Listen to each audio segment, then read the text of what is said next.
Good day, I'm Leonardo Gomes. I'm going to be doing my practical video submission. This is my client Sky. She is 23 years old. These are her fitness goals. Okay, so the first thing we're going to start with is checking my client's blood pressure. Now, the reason why we want to do this, we want to see whether her blood pressure is optimal, normal, if she's experiencing hypertension or hypotension. So we're going to start off by putting the cuff around your arm, making sure that it is on your main artery.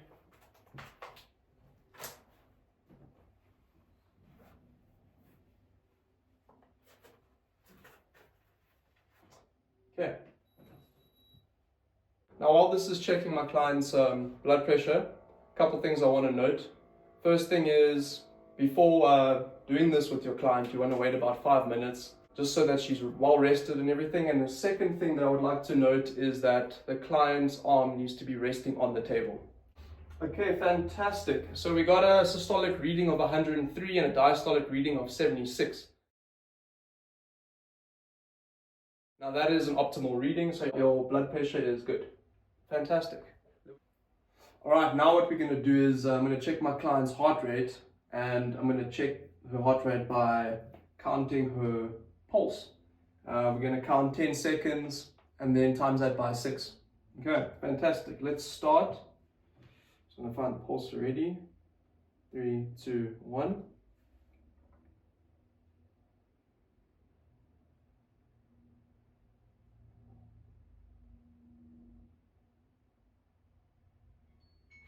Okay, interesting.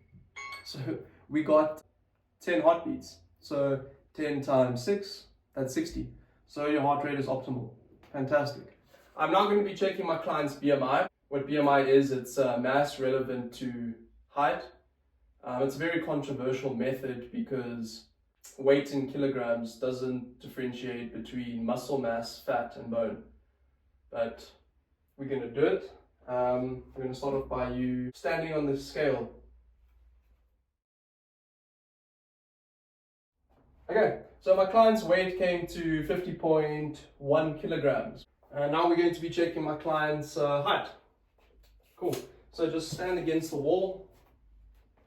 Slightly, nice and straight. Okay. Cool. If you may hold this for me. Perfectly. Okay.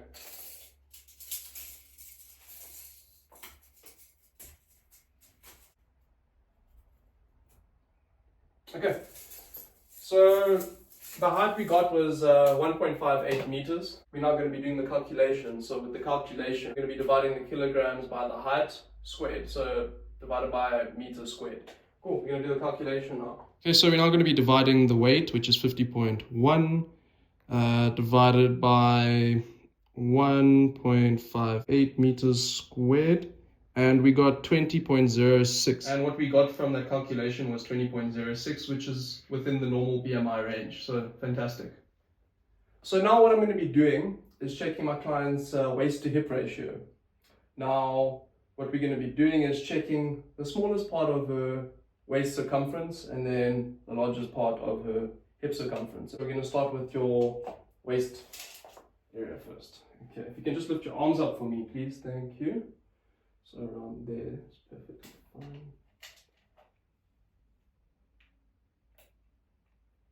Okay, fantastic. So we got a reading of 61.5 centimeters. Now we're going to do your hip circumference. Okay, perfect. If you can just lift your arms up again for me. Right around there. Perfectly fine.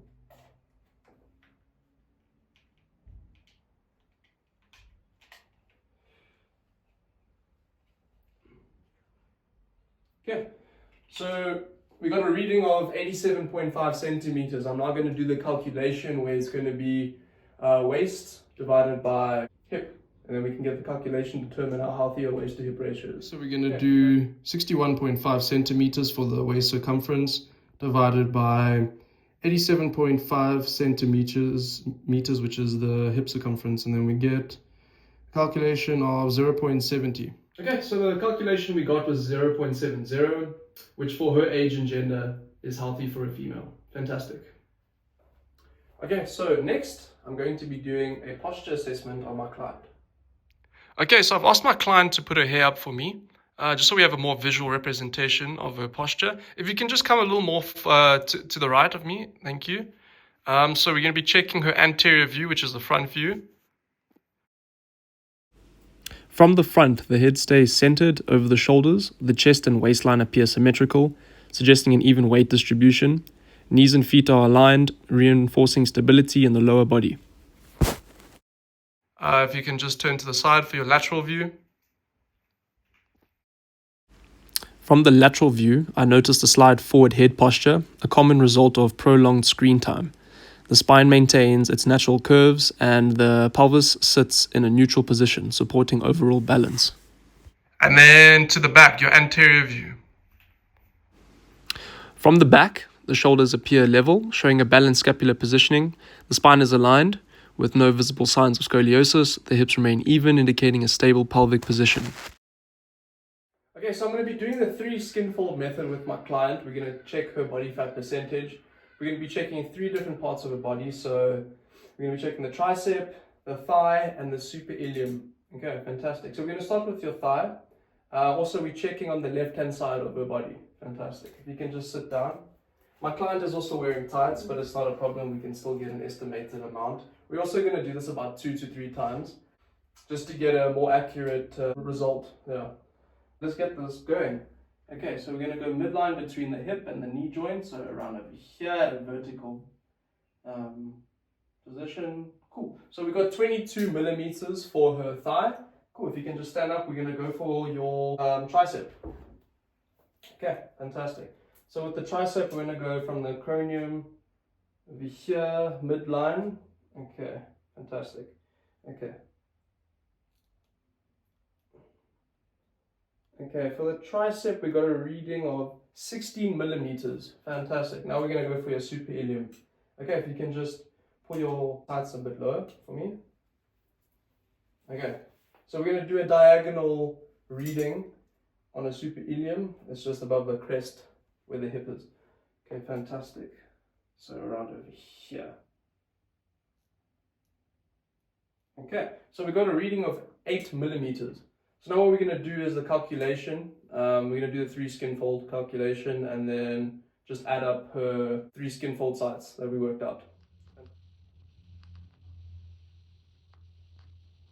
Fantastic. So we just did the calculation. I got the 3 skin folds, added them together. We got a total of 46. Now using the formula for females on the 3 skin fold method, we got her age and the score of 46. We then added the calculation together and we got a percentage of 21.60%. So that is leaner than average for a female your age. Nice. And then this is the calculation. Cool. We're going to be starting off with the flexibility test. I'm going to take my client through the back arch flexibility test. She'll be doing 2 measurements. One will be with her sitting against the wall, legs slightly apart. We'll get a measurement from chin to floor. And then the second test will be her laying on her stomach in a prone position, arms to the side, and she will try and go back as far as possible. And I'll be measuring from the middle of the clavicle to the ground, and then we will be determining her flexibility level.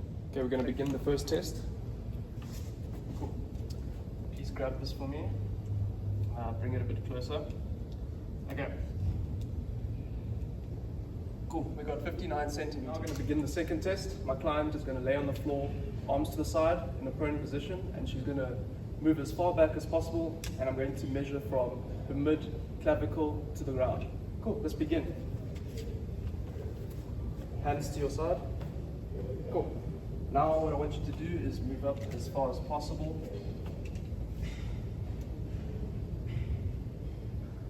Cool. We got 22 centimeters. Awesome. I'm now going to do the calculation. So what I did to get the percentage was I divided the second measurement by the first measurement times 100, and we got 37%, which is a very fair flexibility. So well done. Perfect. So now we're going to be moving on to the medicine ball push test. Let's continue. So with this test, I want to figure out my client's power output.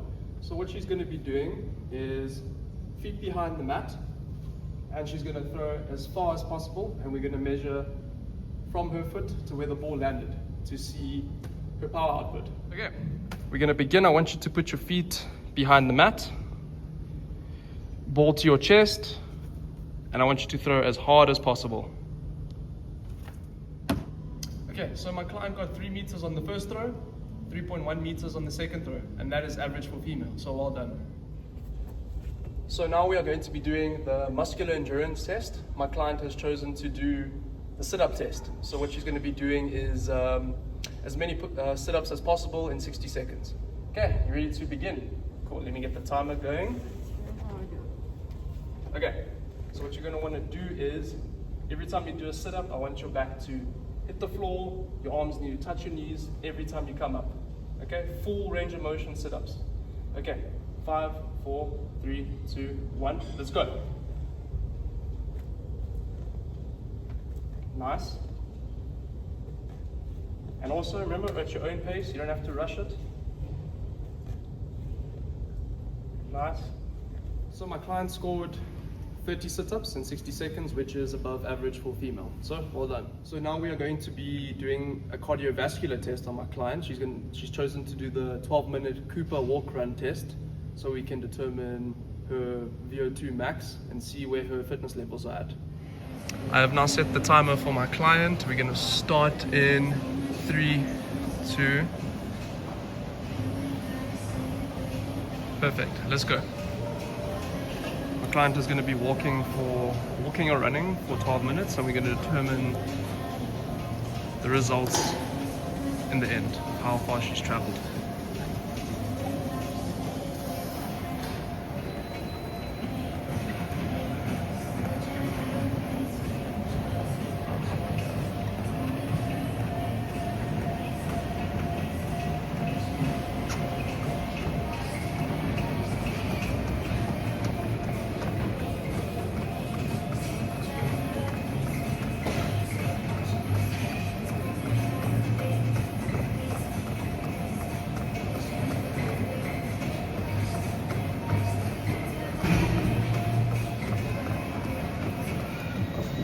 My client is 1 minute to 12. She's been maintaining a steady pace, increased the pace a bit, and we're getting there.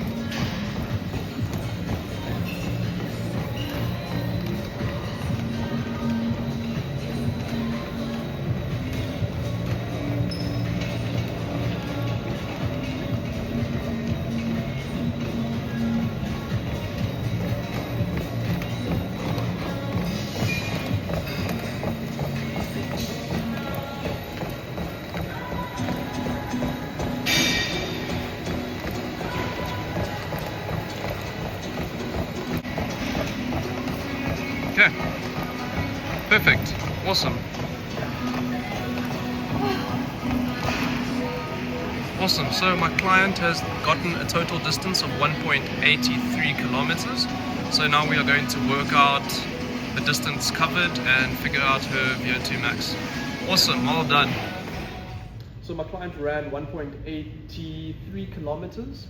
I worked out a VO2 max, and the calculation I got was 29.62. So for her age as a female, that's below average.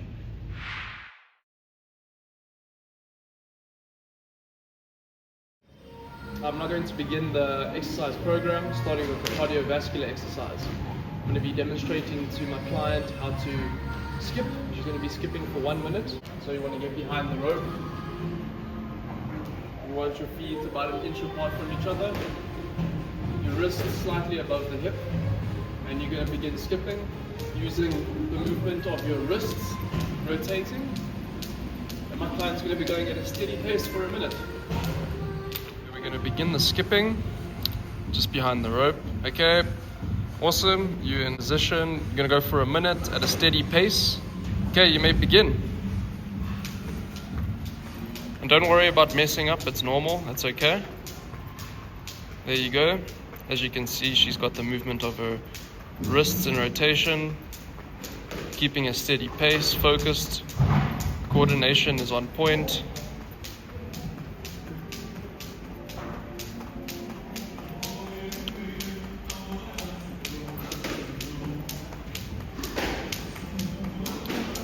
Well done. You're doing very well.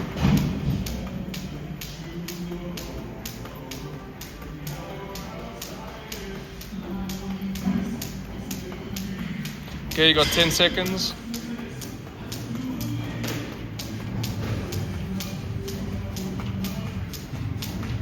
Okay, well done. You can stop now. Perfect. Okay, for the next cardiovascular exercise, I'm going to be showing my clients how to perform the rowing machine. Okay, we're going to start off by putting our feet into the rowing machine and then strapping ourselves tightly. Okay, and then what we're going to do is grab the handle, keeping our posture straight, engaging our lats, rhomboids, and traps, trapezius. And then how we're going to start is we're going to push away and pull at the same time. Push away, pull. And you're going to go the steady motion for a minute at your own pace. Cool. Start by putting your feet in. Strap them nice and tightly. Perfect. Okay, now you're going to want to grab the handle. Okay, engage your lats, keep your posture straight, and you may begin. Pulling to the chest. As you can see, her lats, her trapezius, delts are engaged. And she's gonna go for a minute.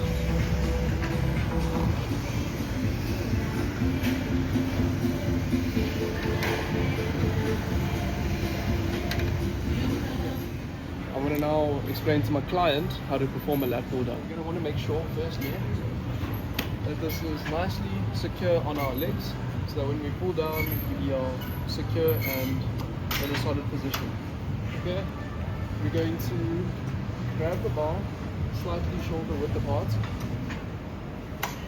Okay, engaging your lats, turning your elbows inward, you'll feel the lats engaging. You want your back to be not too far back, in a solid position like this, and we're going to pull it down to our chest. Full range of motion. You want to feel that stretch at the top, and then we're going to perform another one. Keeping your core tight and your back engaged. We're going to begin. Let's make sure the leg support is solid on your knees so that you are in a nice position. Okay, you may grab the bar now.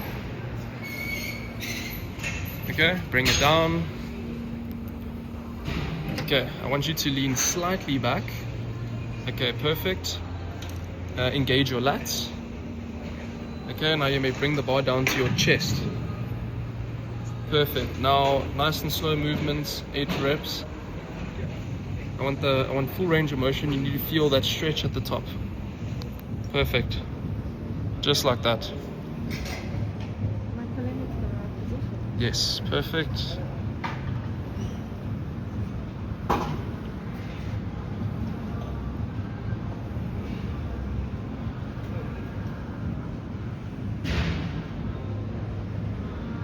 Just like that, perfect.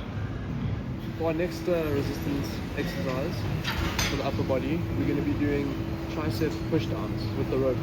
I'm going to be demonstrating to my client. I have adjusted to her height, and what we're going to want to do is we're going to want to stand legs shoulder width apart. When you're going to have a slight bend, keep it engaged, and then we're going to do a pull down. When we do a pull down, nice and slowly, 1 second in between, and we're going to go for 8 reps. We're going to start with your feet hip width apart. Perfect. Okay, you may grab the rope, bring the rope down. Okay, before you start, I don't want you to flare your elbows outward. Keep them in one straight position. Okay, you may start your first pull. Perfect. I want to see that. I want you to squeeze it at the bottom. Nice squeeze at the bottom. Perfect.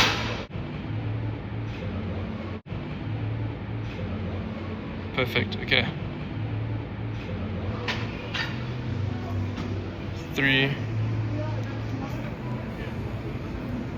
4, 5. Okay. We are now going to begin our lower body resistance exercises, starting with goblet squats. We're going to start by holding the bar, dumbbell to our chest, making sure our legs are past our hips, feet slightly tilted outwards. We're going to drop our hips, making sure our knees aren't going over our feet, engaging our core, keeping our back tight, and then we're going to press with our heels. Okay, we're going to start. I want you to move your legs slightly past your hips. Perfect. Okay, you can, and feet pointing outwards. Perfect. Okay, you can grab the dumbbell, bring it to your chest. Perfect. Okay. Remember to drop your hips, engage your core, tighten your back, engage your back. Okay, you may start. Perfect. Push off your heels. Perfect. Okay, we're gonna go for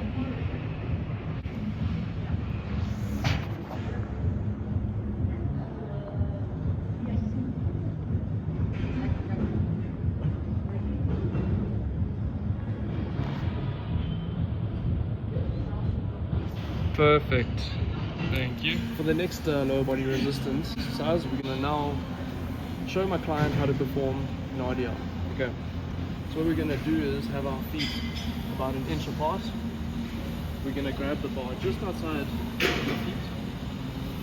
Okay. When performing the RDL, it's more of the hips are going to be moving outward.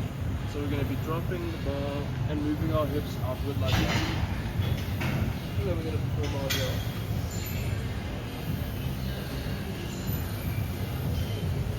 Also keeping your lower back and core engaged. The client is now going to perform the RDL. Feet about an inch apart. Okay. Grab the bar just outside your feet. Perfect. Okay, lift the bar up. Okay. Now when you're dropping the bar, you're going to just want to move your hip out. Perfect. There we go. As you can see, she's keeping her core engaged, lower back engaged. Perfect movement.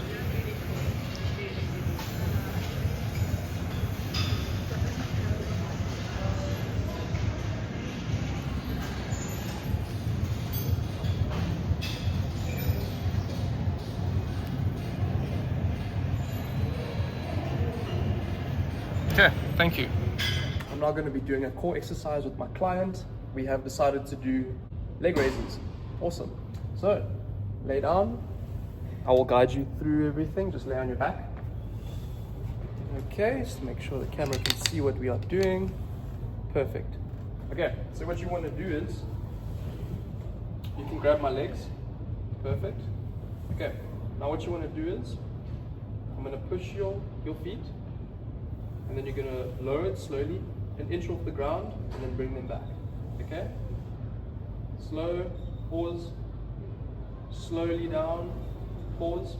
There we go. Okay, we're going to start the exercise now. We're going to go 8 reps. Okay, perfect. Actually, let's go 10. 10 reps. 10 reps. Okay, pause, slowly up. Okay, that's 2,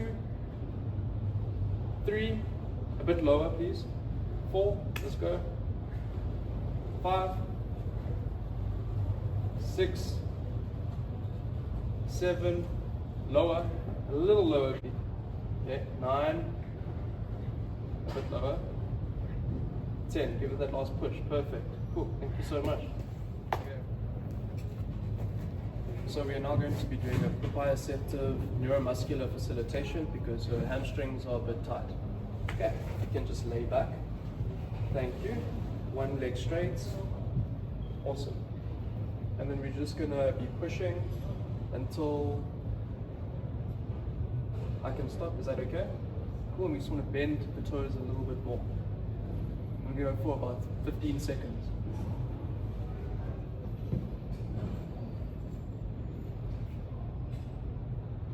How does that feel? I can feel it. Is that okay? Okay. And then we're going to do about 3 rounds of those, and that's it.